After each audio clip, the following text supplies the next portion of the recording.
Well, let's pick up on this game that is ongoing. It's a make or break for Banyana Banyana today as they face Italy at the FIFA Women's World Cup. Italy are 1-0 up. Banyana, the team, needs to do something in order to win this game.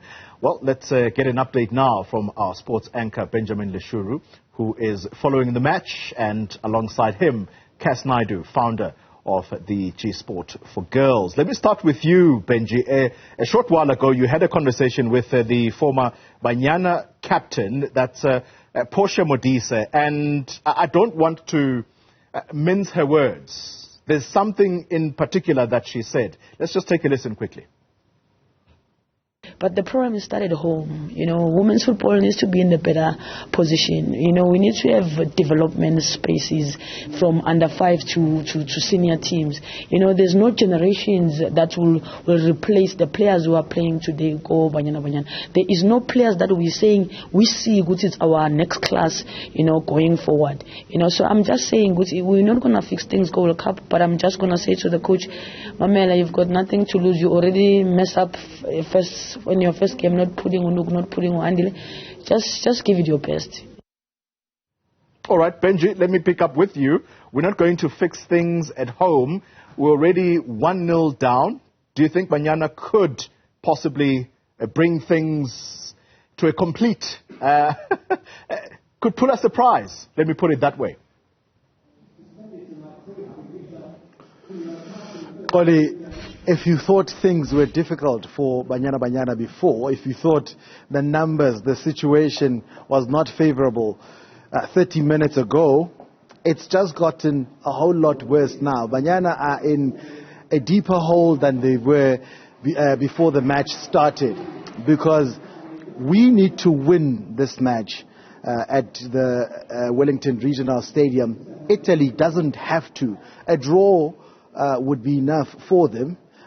Possibly if Argentina does not beat Sweden, and a win is a bonus for them, they'll definitely go into the next round. So Italy actually never had to attack South Africa. The onus was always on us to go and find a goal, so it's gotten a whole lot difficult now. Over my left shoulder, you'll see a picture of Desiree Ellis. She's smiling there. It's a far cry from what we see on the bench at the moment, because they've got to dig deep. They have to find that spirit of South Africa that has gotten us out of a hole, so to speak, on so many occasions, Xoli. Kass, let's bring you in. I know that you have decided to organize a watch party to exactly analyze this match. So far, what are your thoughts? Do you think we could pull a comeback?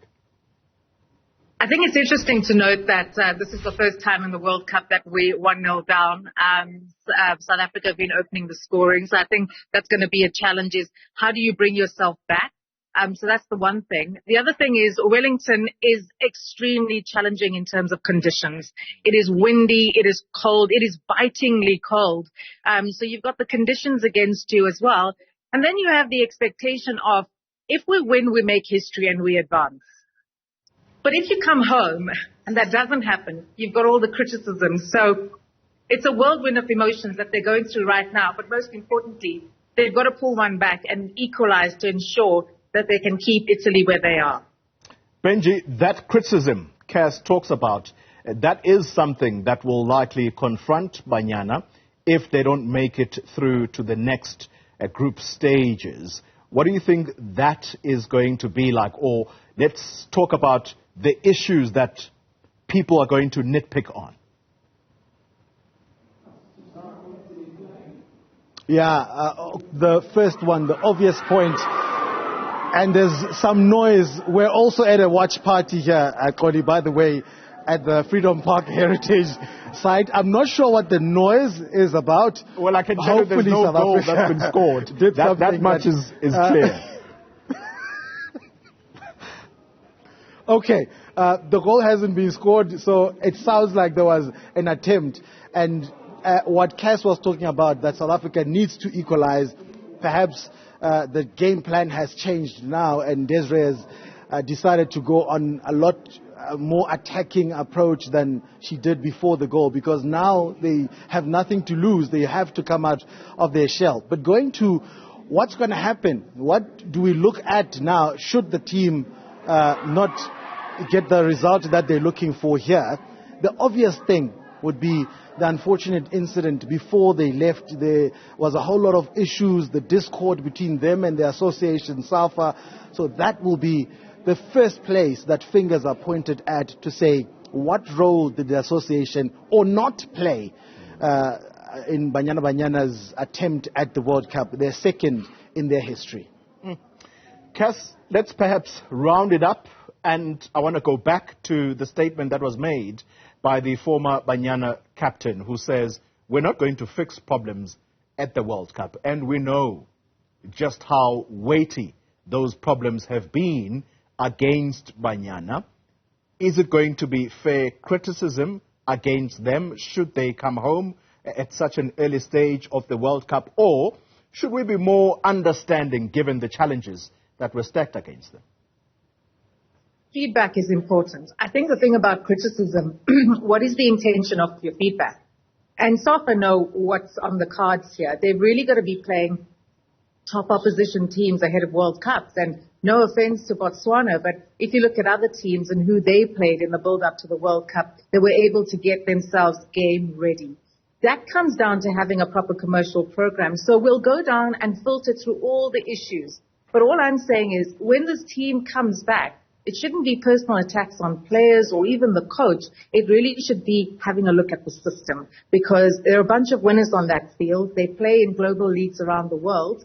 How can we replicate that level of international success back home here and make sure in the next 4 years when we head to a World Cup, we do actually do better? But I can say, like, I'm a proper South African fan, and I want them to equalize and then go 2-1 up and then see what Italy is going to do. So I haven't given up yet. I'm here at this watch party in Joburg, and we feel that Banyana Banyana all the way, and absolutely go girls. Wonderful. Benji, let's round it up. Do you think that we can pull this one off? And I know that you're probably going to interact with people like Ria Ledwaba where you are. I'll be keen to know their thoughts thus far, but I'm keeping my fingers crossed.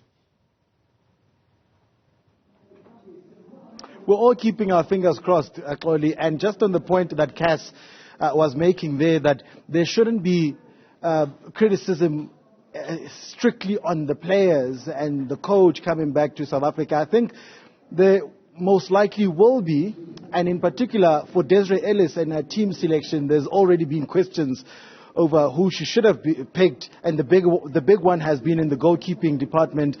She'll have a few questions to answer about that, and perhaps the game management in a crucial game like the Argentina game, where we feel we should have won, but we didn't when we led by 2-0, but we bottled that result, that match there. So there will be questions on whether we actually exited the World Cup in our second match that we played on Friday against Argentina. So there'll be questions on that. Today, I think Banyana can pull it off. Absolutely. Italy is not stronger than South Africa. And up until now at the World Cup, we've been our own worst enemies. Hopefully that will change. Perhaps the fact that, as Kass mentioned, that they had scored first in both of their previous games up until now. So now they have to come out of their shell. Perhaps this will give them something a little bit different, that they have to chase a game for the first time and might actually pull off a win here and have South Africa celebrating about an hour and a half from now. Leshoro, our sports anchor here at Newzroom Afrika, speaking alongside Kass Naidoo, the founder of G Sport for Girls. Thank you both. Let me release you. Go watch the match and you'll give us the post-match analysis.